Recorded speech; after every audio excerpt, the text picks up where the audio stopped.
Hi friends, இப்போ நம்ம எங்கே இருக்கோன்னு பார்த்துட்டிங்கன்னா கட்டடத்தில் தான் வேலை செஞ்சிட்ருக்குறோம். இப்போ மணி கரெக்டாக 1 மணிக்கு சாப்பாட்டுக்கு வந்தோம்.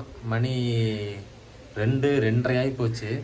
ஆனால் இன்னும் யாருமே எந்திரிக்கல. ஏன்னா இன்ஜினியர் கட்டடத்தில் இல்லை, வெளியே போயிட்டாரு. லன்ச் டைமில் ஆள் இல்லைன்னா கட்டடத்தில் என்ன நடக்குன்னு வந்து நீங்கள் பாருங்கள். ஒவ்வொரு ரூமாக போய் பார்க்கலாம் யார் யார் என்னென்ன பண்ணிகிட்ருக்காங்கன்னு.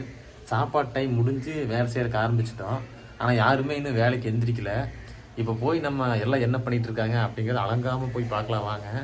சத்தம் போட்டோம்னா அவங்க எந்திரிச்சிருவாங்க. சத்தம் போடாமல் யார் என்ன பண்ணிகிட்டு இருக்காங்க நம்ம வீடியோ எடுத்து பார்க்கலாம் வாங்க. வாங்க அப்படியே மெதுவாக உள்ளே போகலாம். உள்ளே போய் பார்க்கலாம் என்ன பண்ணிகிட்ருக்காங்க அப்படின்னு. அதில் இந்த ரூமுக்குள்ளே போய் பார்க்கலாம் யாராவது இருக்காங்களான்னு. ஏதோ ஒரு மூலையில் உட்காந்து ஃபோன் நோண்டிகிட்டு இருப்பானுங்க. யாரையும் காணோம். இதெல்லாம் இங்கே ஒர்க்கிங் துணி இங்கே பாருங்கள், எல்லாம் போட்டுட்டு வந்தது. எல்லாம் இங்கே லுங்கி கையிலையும் கட்டிட்டு தான் வேலை செய்வோம். இந்த ரூமில் யாராவது இருக்காங்களான்னு பார்க்கலாம். இந்த ரூம்லேயும் எவனையும் காணோம். இது பூஜை ரூம், இதுக்குள்ளே யாரும் இருக்க மாட்டாங்க. இது ஒரு பெட்ரூமு. இங்கே இருட்டாக இருக்குது, இங்கே யாரும் வரமாட்டாங்க.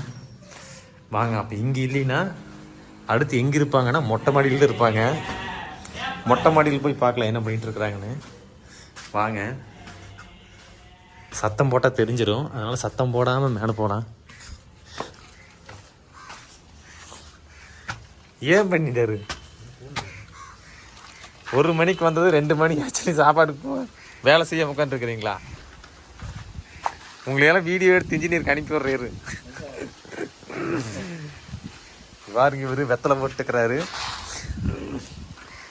1 மணிக்கு வந்தது 2 மணி ஆச்சு, வெத்தலை போட்டுக்கிறீங்களா எந்திரிக்காம? பார்த்துக்குங்க, இங்கே கட்டடத்தில் ஆள் இல்லைன்னா இதுதான் நடக்கும். இங்கே பாருங்க, இந்திக்கார பையன் இவனும் வேலை செய்ய உட்காந்துருக்குறான். இங்கே பாருங்க, இன்னும் எந்திரிக்கல இவங்க. இவர் பாருங்க சிரிக்கிறாரு. வேலைக்கு வர சொன்னா சிரிக்கிறாரு. டைம் ஆயிடுச்சு, வீட்டில் கட்டடத்தில் யாரும் இல்லைன்னு சிரிக்கிறாரு. அதனால் நீங்கள் என்ன பண்ணுறீங்கன்னா, வேலையால் வந்து பக்கத்துலேயே ஒரு சேர் போட்டு உட்காந்து வேலை வாங்கினா மட்டும்தான் வேலை செய்வாங்க. இல்லைன்னா வேலை செய்ய மாட்டாங்க. இல்லைன்னா அவங்க பாரு சவரித்து உட்காந்து தான் இருப்பாங்க. பாருங்கள் சிரிக்கிறாங்களே, யாரும் எந்திரிக்க மாட்டேங்கிறாங்க. கிட்டத்தட்ட அரை மணி நேரத்துக்கு மேலே ஆயிடுச்சு, அப்போ யாரும் எந்திரிக்க மாட்டேங்கிறாங்க. சரி, ஓகே ஃப்ரெண்ட்ஸ், அடுத்த ஒரு நல்ல விழாவில் நான் உங்களை மீட் பண்ணுறேன். பாய்.